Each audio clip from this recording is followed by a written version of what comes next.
Okay, I had my little lunch, back at it, so we'll speak to a Linzi. A halfling girl with tossed hair wearing a dusty traveller's outfit sits chewing the tip of her quill. Just a moment, how should I put this? I know. She scribbles something quickly in a notebook, scrawled with verse, raises her eyes and gives you a bright smile. Hi. Tell me about yourself. Where are you from? I'm from all over. I was actually born in Gaul, in such a tiny village that it's not even on the maps. If it weren't for my teacher, I'd still be living there, making goats, weeding turnips, swilling home brew, having babies, and using books only as kindling. Your teacher. He's a true saint. He was once an important person in the capital at the Church of Syn, but he got in trouble with the authorities and went on self-imposed exile. The tiniest was godforsaken, priestless village you find, the one where I was born. He wanted to open a school, but the villagers wouldn't let him. You can heal us all you like, but no putting any ideas into your children's heads. It's only distract them from their work. But he did teach me on the sly. He taught me how to read, how to write, and he gave me books, poems, legends. He was the one that told me about the Archknights of Asfstan. And when I told him I was going on a journey, he gave me a magic ring so that Shelen would protect me from harm. I haven't seen him since I ran away from home. I hope he's alright. I ask Shien every day to grant him a long life and new students. The Archknights? Oh, you haven't heard of them? How can you be a hero without knowing one of the most epic stories in the history of stories? No, I won't spoil anything. Just read about them yourself, every single chapter. Their adventures are what gave me the idea of going on a heroic quest and writing about the Gauntlet. And now, look at me. Here I am. Heroic quest. I'm a bard. When I realised there was nothing for me at home beside more radish patches, I decided to run away. A travelling book peddler, Tessie the Quill, happened across my village. Well, I stuck to her like a burr and wouldn't let go until she agreed to take me as an apprentice. Together we travelled out everywhere, to Brevoy and Taldor and even Ystalal. Then I found out about the Academy of Grand Arts in Pitax, and I thought, well, I love reading stories, so I can surely learn to write them too. I enrolled on my first try, and they gave me a scholarship. Then they expelled me. But that's okay.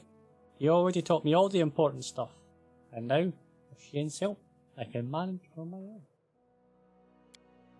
Yes, not to offend the other gods, but she's the most important of them all. All the other gods guard the world as it is, but only the eternal Rose, the goddess of beauty, calls us to the world as it should be. Those are messy. She waves her hand carelessly. Forget it. I can't waste money on looks. I'd rather buy books instead. In 100 years, when people are reading my works, they weren't going to ask whether the author had holes in her sleeves. Pitax. Oh, I love Pitax. Even though they kicked me out, a joyful place. What's it like? Actually, Pitax has always been one huge nest of thieves, bandits, river pirates, smugglers, fences, card sharks. It's always been home for the likes of them. But that was before Everetti became king. With him, a whole different life began there. Everetti always wanted to make history, but not as other bandits with a crown. Though that's exactly what he is. He wanted to be glorified through the centuries as a great patron of the arts. So he built the Academy of Grand Arts and spent lots of gold to assemble the best artists, poets and musicians. Of course the very best ones refused to go, but he got what he wanted in a way. Pitax was once just a booze barn for thieves, now it's a cabaret. The king? He won his crown in a game of cards, which says as much about Pitax as it does about him. He's dangerously clever. Some cheats I know told me that from the moment he appeared he started to pull off such schemes that the old city masters just scratched their heads. With him in charge, gold flooded into Pitax. Also, he's incredibly, unimaginably, fantastically, delicate and conceited. Well, okay.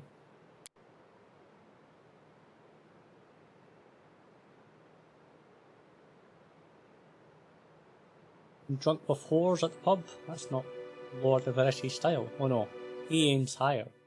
Dressing up like a male Calistria with a golden codpiece and holding a 3-week orgy with dancing on the rooftops, parades, public executions, and a contest for the best ode to the great unrivaled king. That's more like it. He also likes singing, and he orders the guards to make the citizens gather for his show. He shan't have mercy on his listeners. Tell me about the academy. You know, jokes aside, I'm thankful for Everetti for building it, but he has no taste. At all, whatsoever. He likes his art loud, bright, grandiose, and most importantly, glorifying his Royal Highness. He kicked out the best charcoal artist because he didn't wish to spend money on grey scribbles. He sacked a masterful flute player because Tianxia playing too quietly, and instead ordered them to open a kettle drum class.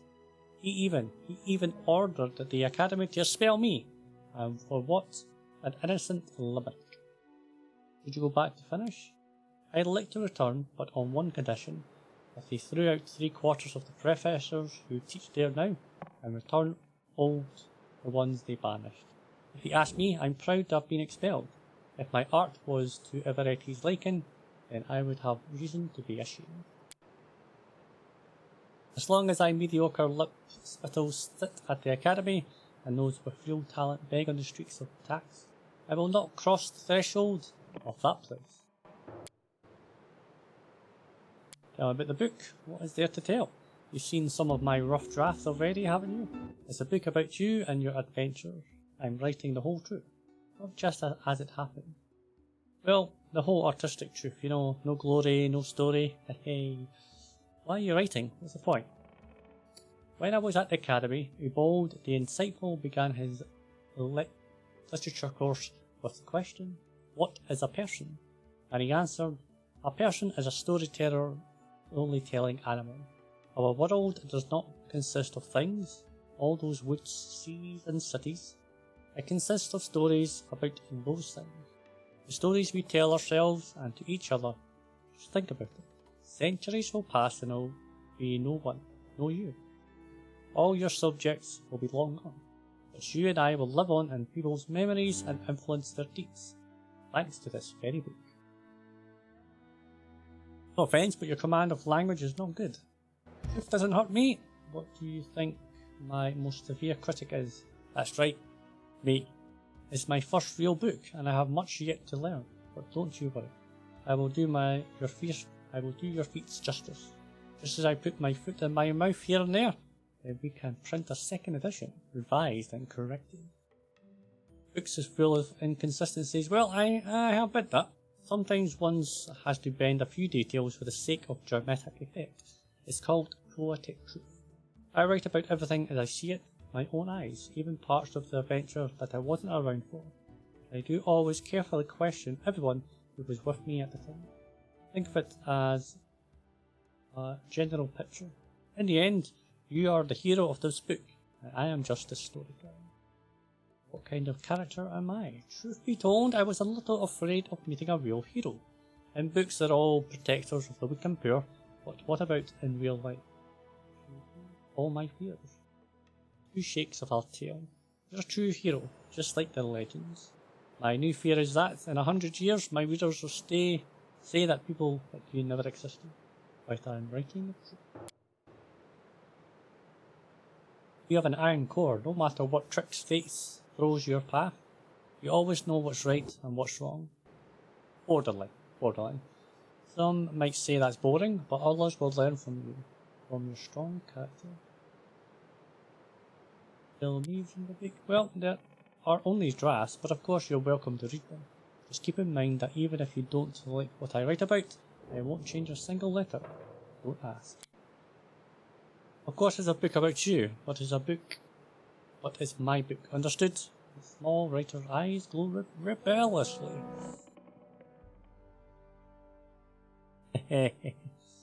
Lawful good. As long as you write the truth, I have no objection. I swear. Linzi puts a little hand over her heart. Truth, only truth, and just a teensy bit of imaginative exaggeration. of friendship. What's there to say? The books woke my urge to travel, but it was only thanks to Tessie that I managed to really get out of my village.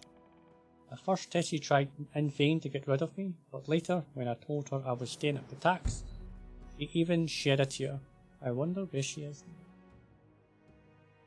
But for that ring, all this, she holds her arm for you to get a clear view of the ring.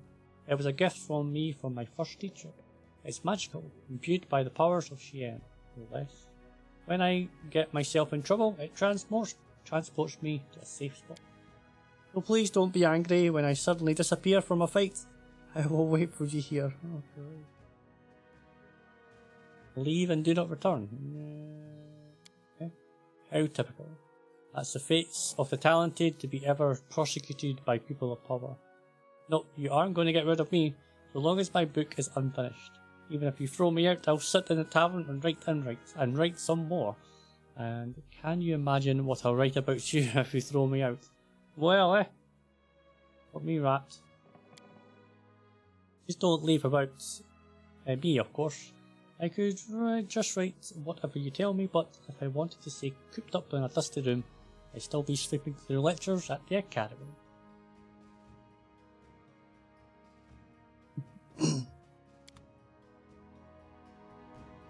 Hey. Without a doubt. Without a doubt.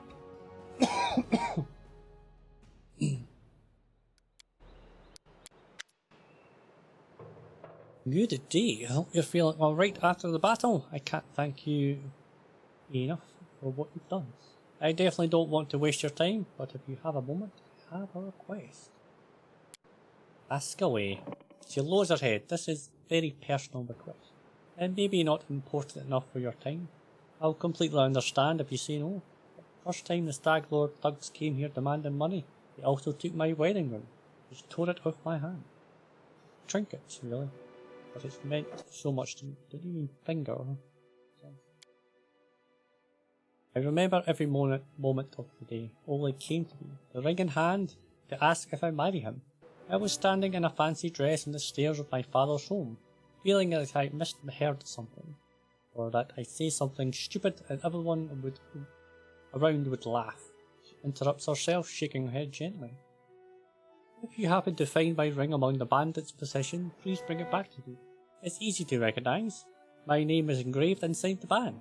She drops her eyes, lowering her voice. There is one more thing. Among the bandits, there's a dark-haired woman who wields dual axes. She's not bad in a fight. In fact, she can be extremely dangerous and cruel. But please, I beg you, show her mercy if you have the chance.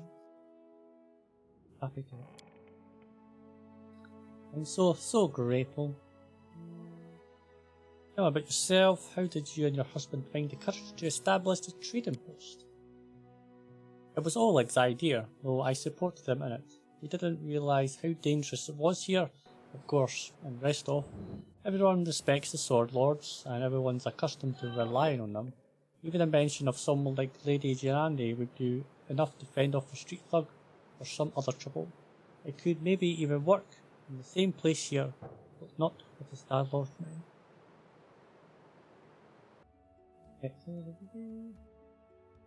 Hey, what can you tell me about the Stag Lord? He's just some average bandit. If no one puts a stop to him, he'll turn the stolen lands into his own personal kingdom. Kingdom of fear and oppression. It would be a kingdom of lawlessness once I've dealt with this Stag Lord, and life will improve. Can't thank you enough for the hope you've given me, but please be careful. Stag Lord is extremely dangerous. There he is.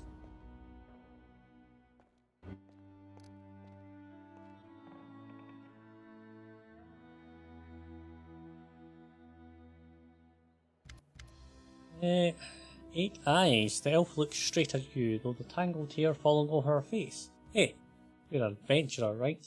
Seeking your fortune in the stolen lands? You aren't the only one of your kind here. Take my advice. Keep your eyes open and watch your back. Sometimes the ones who call themselves your friends are the more dangerous than your enemy. Judging by the elf's voice, it's obvious that she started the day with a jug of wine. Arnorial 8 Eyes. Once upon a time, I was famous throughout Absalom. Arnorial 8 Eyes, the Reckless 6. Well, the glory passes quickly, a few miserable decades later, and no one recognises you on the street anymore. What a shame. What are you doing here? I sit here waiting for adventurers who are in need of help. You may be sitting here in the backwoods tavern, but in Absalom I have a lot of friends who are eager to make a few coins. They have brave hearts but shallow pockets. A little gold would be a welcome change to that. I can send them a message and they will come from Absalom through a portal.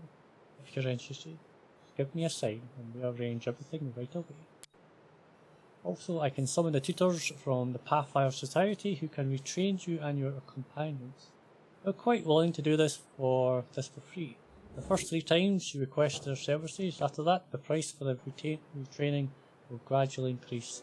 Such is the way of doing business with the plan. Very important though folks, when you're speaking to this person, put on easy, and that's where you get these services for kind of free-ish. But just remember to put it back to your difficulty that you're going to be going on. But for this purposes, it's on easy just now, just to have that response. I like to use tutor service. No, why do you call you 8 Eyes? Once long ago, I could spot an enemy and pin him to the wall before he could even think of attacking. Some said I had 8 eyes and looked all around at once. But it seems I've outlived my nickname. Ariel stretches her arm forward. Her palms tremble unnoticeably. I've been drinking so much lately, at best, I don't trust my skills too often.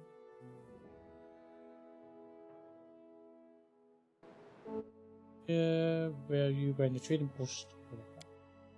I was hunting. Got a little lost in the mist, which is the first thing that's happened to me. I guess I should go easier on the drink, but don't you imagine I'd be scared of a good fight. If only I'd known I was missing all the action, but I see you've got everything under control. You want to join? No, I've got everything, enough things to do already. You better manage on your own, because we get a better hunter, ranger. Oh yes. A famous Pathfinder here in the middle of nowhere. Why? You want to know how one could exchange the life of Pathfinder for the sorry drunken rat hole? The light in Anirol's eyes glow out as if someone had blown out a candle. You lose all your friends because of one scumbag, and then you'll understand. I was the only one to return from the final campaign of the Reckless 6, and whatever is left of me can't be called a seeker anymore. Remains silent for a long time, as if wondering if she wishes to poke the old wound. Here's the story. Our leader, Belmelt, was the best of us. Wise, brave, friends with everyone. One of those friends at Glorian Adstrasant sent him a disturbing letter. He stumbled upon mention of some ancient books, the art of necromancy. Secrets like those are best left hidden forever. Trust me, I've seen what that kind of magic can do. The elf bites her lip. To make a long story short, these volumes were supposedly hidden in the catacombs of Gallowspire. He decided that the books should be retrieved and kept safe by the Society. We gathered in a tavern, discussed the expedition, and then proceeded to Ustalab. It was a normal mission, a quick and quiet recovery. She smiles bitterly. But everything turned out to be much more complicated. We barely made it through the Witchgate Forest, all those terrible living trees, undead druids, and their archers of bone. It was a miracle we managed to make it out alive. We'd chosen Wren's Church to stop at. It was marked on Fairmont's map as a safe enough haven to hole up in and lick our wounds. How I wish that had been true. Fairmont was the first to perish. He was attacked by one of the monsters hiding in the stables. It tossed him about like a feather and threw him down an ancient well. His shout echoed for a long time. I didn't hear the sound of him landing, and then he turns away, hiding around. Enough, I shouldn't have got into this. Who am I to stir up others' feelings with all my chatting?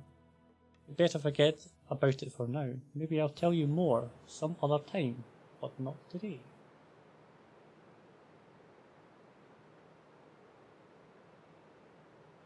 Well.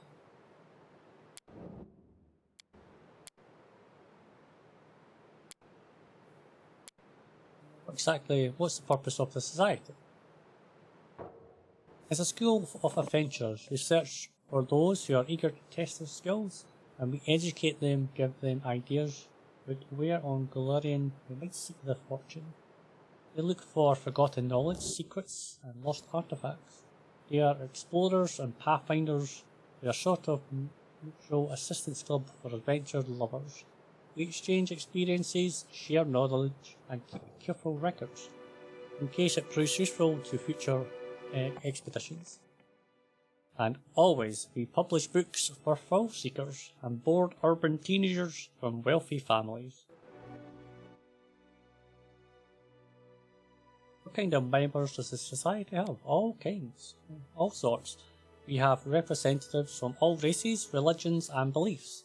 The Grand Lodge is in Absalom, but there are many smaller lodges throughout Glorian, and the adventure captains direct pathfinders to their goals from across all the corners of the world.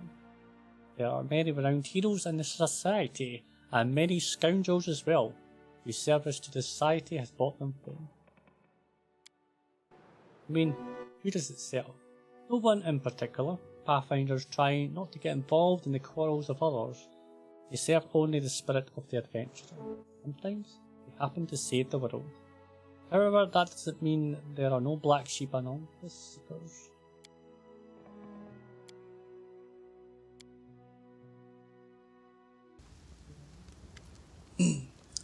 Greetings. Oleg seems to be in a good mood and greets you warmly. You certainly ruffled those villains, fellas. Well, any day, new troubles. Have you seen the fog? Never seen anything like it before. The road to Restov looks like someone spilled milk and is just hung in the air. I couldn't see anything through the soup, or even with a torch. Feels like witchcraft to me. I bet the Stag Lord's involved somehow. Rumours say he deals with all kinds of bad magic. Tell me about yourself. I just dislike the noise, Oleg answers reluctantly. I'm here from Restov. Cities are complicated. Lots of people, and each with their own place on the shelf.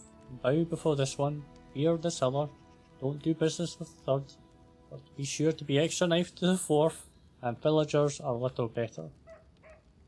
Everyone likes to stick their nose into each other's business. I just wanted a place where I could be my own master. So, I ended up here. I need to take care of the Stag Lord. Do you know anything that could help me? Quite a task you set yourself. The Stag Lord's had a fortress somewhere in the area, but only a few chosen from the most trusted of his rabble are ever confined. The location of the fortress is heavily guarded secret, and with the fog hanging around, I imagine it would be even harder to find. I suppose you could try to follow the trail to those bandits who attacked the post before. They came from the southwest, from the side of the Thorn River. The fortress might be there, or at least some large camp of those where you can find information. Not much, not like I've sat down and shared a cup of wine with the man, you know, but I think he arrived in the stolen lands less than a year ago, from what I've heard. But soon as he got here, he took over everything. I wrote to Restov, tried to warn him from the Stag Lord wasn't some typical gang leader. But they didn't listen. The rumours about him are horrible. He'll kill a person if they so much as disagree with him. He never reveals his face. Those who've seen him up close report the same thing. The ugly scars cover his every inch of his skin, not covered by his clothes. Stag Lord's past is a mystery. He just arrived one day. He was immediately a power to be reckoned with. I guess the most surprising thing about him is that he has as many followers who admire him as they do his minions who obey him out of fear. He's got some inner strength in him, or maybe an inner madness. There are many who seem to follow him because of that madness. Like it was some kind of fortune. You see that?